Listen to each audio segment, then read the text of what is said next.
இப்ப நீங்க எல்லாம் பண்ணி கல்யாணம் பண்ணி உட்கார்ந்துருக்கீங்க. நெறைய பேர் பெற்றோர்கள் இன்னும் ஒத்துக்கல. இவங்கலாம் பார்க்க போறாங்க. அவர்களுக்கு நீங்கள் குடுக்கும் உத்தரவாதம் என்ன? உட்கார்றதுக்கு வீடு இல்ல நாங்க. நான் இப்போ என் ஊர்ல சொந்தமா மண்ணு வாங்கி 6 வருஷம், 7 வருஷத்துல வீடு கட்டி அவங்கள கிரகப்பிரவேசத்துக்கு நான் அவங்கள கூட்டு இது பண்ணியிருக்கேன் சார். அந்த உத்தரவாதம் எனக்கு ஆத்ம திருப்தியா அத நான் பண்ணியிருக்கேன். என்ன சொல்லணும்னு நினைக்கிறேன்னா, எங்க அப்பா வந்து நாங்க இன்டர் காஸ்ட் மேரேஜ் தான் சார் பண்ணோம். அத மனசுல வச்சுட்டு இன்ன வரைக்கும் என்னையும் சரி, எங்க வீட்டுக்காரையும் சரி, என் குழந்தைங்கள கூட சரி, ட்ரீட் பண்ற விதம் ரொம்ப தப்பா இருந்தது சார். அவருக்கு நான் இப்ப நெஞ்ச நிமித்திட்டு சொல்லுவேன் சார். அவரு என்ன வச்சு பார்த்துக்கிட்டத விட, என் வீட்டுக்கார் வந்து என்ன ராணி மாரி வச்சு பார்த்துட்டு இருக்காரு. இதே அவரு ஜாதியில என்ன கட்டி குடுத்திருந்தா கூட இப்படி இருந்திருக்க மாட்டாங்க. அத நெனச்சு இந்த டிவி ஷோ பார்க்கும்போது பெருமையா சொல்லணும். என் பொண்ணு ஜாதி விட்டு ஜாதி கல்யாணம் பண்ணி இருந்தாலும், என் மருமக புள்ள வந்து என் பொண்ண தங்கம் மாரி வச்சிருக்காரு. இன்னைக்கு என் ஒய்ஃபை வந்து சார் நான் சிஏ படிக்க வச்சுட்டு இருக்கேன். அவங்க அப்பாவோட ஆசை என் பொண்ணு சிஏ படிக்க வைக்கணும்னு நினைக்கிறாரு. அதை லவ் பண்ணி கல்யாணம் பண்ணி நீங்க 3 கிட்ஸ் சார் எனக்கு. 3 குழந்தை பெத்ததுக்கு அப்புறம் நீங்க என் ஒய்ஃபை சிஏ படிக்க வைக்கிறேன்னா, இன்னும் என் ஒய்ஃப் லைஃப் நான் சூப்பரா பார்த்துப்பேன். அந்த உத்தரவாதம் உங்களுக்கு நான் கொடுக்குறேன் இன்னைக்கு. இப்பயே நல்லா தான் இருக்கோம். ஏன்னா அவ வீட்ல யார்ட்டயுமே பேச மாட்டேன். 9 வருஷம் ஆச்சு. ஆ. அவ அம்மா, அப்பா, அவ அண்ணன், தம்பி யார்ட்டயுமே பேச மாட்டேன். இன்ன வரைக்குமே உங்க அப்பா, அம்மா ஏத்துக்கலையா? என்ன ஏத்துக்கிட்டாங்க. ஆனா இவங்கள தான் ஏத்துக்கல. ஆ. அப்புட்னா இவங்க ட்ரிங்க் பழக்கம் இருக்கு. அவங்க என்ன சொல்றாங்க அப்புட்னா, "நீ கூட்டு போனது நல்லா ஒரு இவங்க குடிச்சாங்கன்னா ரொம்ப சண்டை போடுவாங்க. இவங்களும் அவங்க பேசுற மாரி தான் பண்ணிட்டு இருக்காங்க. நானும் இவங்கள எப்புட்னாலும் ஒண்ணு சேர்த்துறணும், ஒண்ணு சேர்த்துறணுன்ட்டு ஒரு கொண்டு வந்துகிட்டு இருக்கேன். இவங்க அத ரொம்ப சொல்றத கேட்கவே மாட்டேங்கிறாங்க. அவங்க தான் இப்படி நான் ஏதாச்சும் ஒரு கஷ்டம் போய் சொல்லணும் அப்புட்னாச்சும், "நீயா தானே தேடி போன?" அப்படிங்கிற வார்த்தை வந்துருது. உங்களுக்காக எல்லாத்தையும் விட்டுட்டு வந்திருக்காங்கல்ல. இந்த ஒண்ணு தானே கேட்கறாங்க. இத ஏன் நீங்க செய்ய மாட்டேங்கிறீங்க? அவங்க எல்லாருமே ஒண்ணு சேர்ந்துக்கிட்டாங்க. கடைசியில நான் மட்டும் தான் எல்லாத்தையும் விட்டு வந்த மாரி நிக்கேன். குடிய விட்டுட்டீங்கன்னா, அவங்க ஏத்துக்கிறேன்னு தானே சொல்றாங்க. எங்க ஊர்ல கொஞ்சம் சேட்டக்கார பையன் எல்லாமே. அதனாலயே சொல்லுவாங்க, "இந்த ஊர் பையனுங்களும் கல்யாணம் முடிக்காத, அந்த ஊர் பக்கம் போகாத, வைக்காதன்னு" சொல்லிட்டே இருப்பாங்க. ம். அதுவரையும் ஏத்துக்கிற மாட்டாங்க அவங்க வீட்டு பக்கம். எந்த ஊரு உங்க ஊரு? தென்காசி மாவட்டம். தென்காசி மாவட்டம். உங்களுக்கு எத்தனை குழந்தை இருக்கு?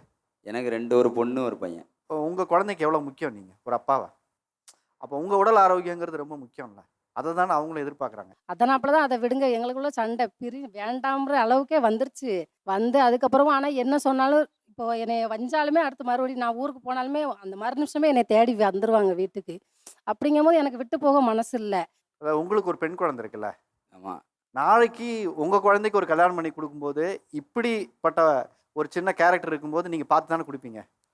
நீங்க ஏத்துப்பீங்களா? ஏத்துக்க மாட்டீங்கல்ல? ஏத்துக்க மாட்டேன். இப்ப இந்த ஷோவோடைய ஆங்கர்ன்னு பேசுறேன்னு நினைச்சுக்காதீங்க. இப்போ ஒரு அண்ணனா கேட்குறேன்னு வச்சுக்கோங்களேன். என் தங்கச்சிக்காக, என் குடும்பத்துக்காக இதை செய்ய மாட்டீங்களா? என் தங்கச்சி பிள்ளைங்களுக்காக இதை செய்ய மாட்டீங்களான்னு நான் கேட்கறதா உங்கள்கிட்ட கேட்குறேன். செஞ்சிருவோம் சார். சரிங்களா? கண்டிப்பா செய்வோம். அவ்வளவுதான். இன்னைக்கு நீங்க கொடுத்த வாக்குறுதிய வார்த்தையா இல்லாம காப்பாத்துறது உங்க கையில தான் இருக்கு. காப்பாத்துறேன் சார். உங்களுடைய காதல் எங்க ஆரம்பிச்சது? ஸ்கூல்ல அப்படியே பார்க்க போறது தான். பஸ்ல தான் மீட் பண்ண. ஆனா சொன்னது இல்ல இன்ன வரைக்கும். பஸ்ல சொல்லுவாங்க, என் ஆள் வருது இந்த பாட்ட போடுங்க. பார்த்து பார்த்து கண்களை பூத்திருப்பேன் நீ வருவாயான்னு அந்த பாட்டு போடுவாங்க. அப்போ இவங்க வந்து அவங்க ஊர்ல ஒரு பசங்களா கூட்டு வந்து என் ஆளு அப்படின்னு சொல்லிட்டே இருப்பாங்க. ஆனா அப்போ எனக்கு இவங்க லவ் பண்றாங்கன்னு தெரியும். ஆனா நான் தெரிஞ்சுக்கிற மாரி நானும் காமிச்சுக்கிடுவேன். உங்க பஸ் பயணத்தோட காதல் அனுபவத்தை சொல்லுங்க. பஸ்ஸில் போய்கிட்டு இருக்கிற நான் படியில் நின்றுட்டு இருப்பேன். ஜன்னலில் உட்காந்துட்டு இருப்பா. என் புக்கை அவட்ட கொடுத்துருவேன். என் நம்பரை எழுதி அவட்ட கொடுத்துட்டேன் மேலே. அந்த நோட்ஸை வந்து மறந்து வைக்கிறாப்புல நான் படக்குன்னு இறங்கி நான் வீட்டுக்கு போயிட்டேன். ஓகே. அவரை மறந்து நோட்டை விட்டுட்டு போற மாதிரி. வீட்டுக்கு போகிற மாதிரி மறுநாள் வரல என் நம்பர் இதான் உங்கள் நம்பருன்னு இவங்க நோட்ஸு தனியாக வாங்கி வச்சுருந்தேன். பையன் அப்படியே பேச ஆரம்பிச்சாச்சு. வேண்டாம் வேண்டாம்னு சொன்னா கேட்கல. அப்புறமும் வேற அரேஞ்ச் பண்ணிட்டாங்க. வேற மாப்பிள்ளைக்கு அரேஞ்ச் பண்ணிட்டாங்க. அப்போ நான் இவங்ககிட்ட பேசல. 1 வீக் தான் மேரேஜுக்கு டைம் இருக்கு. அப்போ 1 வீக் ஆனா மனசு ஏத்துக்கறல. அங்க சரின்னு சொல்லிட்டேன். ஆனா இங்க ஏத்துக்கறல. அவங்க பூ வச்சுட்டு போயிட்டாங்க. ஆ. நான் எங்கள் ஊர்லேருந்து 10 பேரை கூப்பிட்டு அடிக்கிறதுக்கு போயாச்சு. பிறகு கடைசியில் போலீஸ் ஸ்டேஷனில் வச்சு வேணாமன்ட்டா.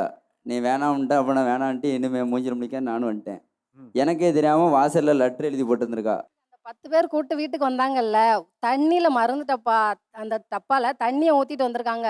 இப்போ எனக்காண்டி சாவுற அளவுக்கு கூட வந்திருக்கேன். நான் அவ்வளோலாம் சென்டிமெண்டா இது பண்ணேன். நீங்க அதை எப்படி கரெக்டா ஐடியா பிடிச்சு தண்ணி ஊத்தி இப்படி கடத்திட்டு போலான்னு ஒரு நம்ம சென்டிமெண்ட். ஃப்ரெண்டெல்லாம் அப்படியேப்பட்ட ஆள் தான் எல்லாருமே.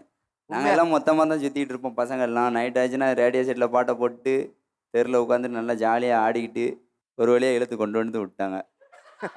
வேற இங்க யார் யார் என்ன உத்தரவாதம் கொடுக்குறீங்க?